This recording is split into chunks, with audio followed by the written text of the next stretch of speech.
One of the young people said, you talked about creation. Yes, I said. You talked about God? Yes, I said. But he said these things aren't scientific. I stepped down from the podium, called him over, took him by the hand and said, your friend asked a good question because a question is the product of thinking.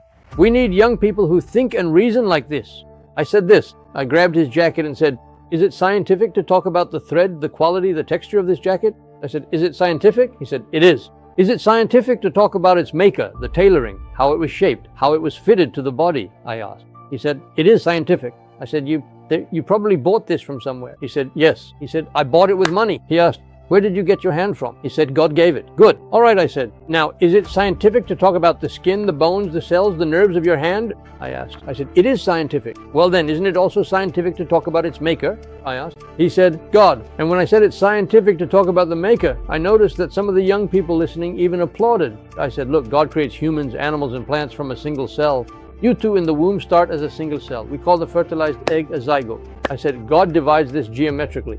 2, 4, 8, 16, 32, 64. After a while I said, you know how kids have those plastic play dohs? They're shapeless like that. At this stage I said, a head and eye will come out of this, and I held its head. I asked, how many eyes does this need? He said, 2.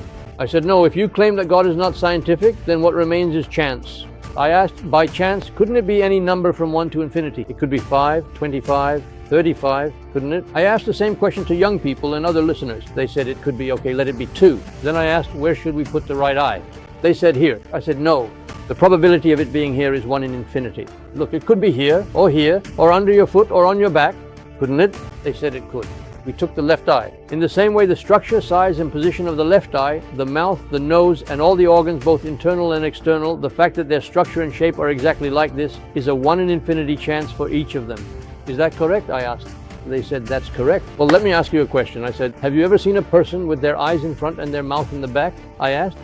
If it's all by chance, then surely there should be people whose mouths or eyes have shifted to the side. They said, we haven't seen any. I started listing them. Have you seen a chicken? No. Have you seen a fish? No. Have you seen a mouse? No. Have you seen a cow? No. Have you seen a fly? No. So how are you going to explain all of this? I asked. How are we going to explain these things?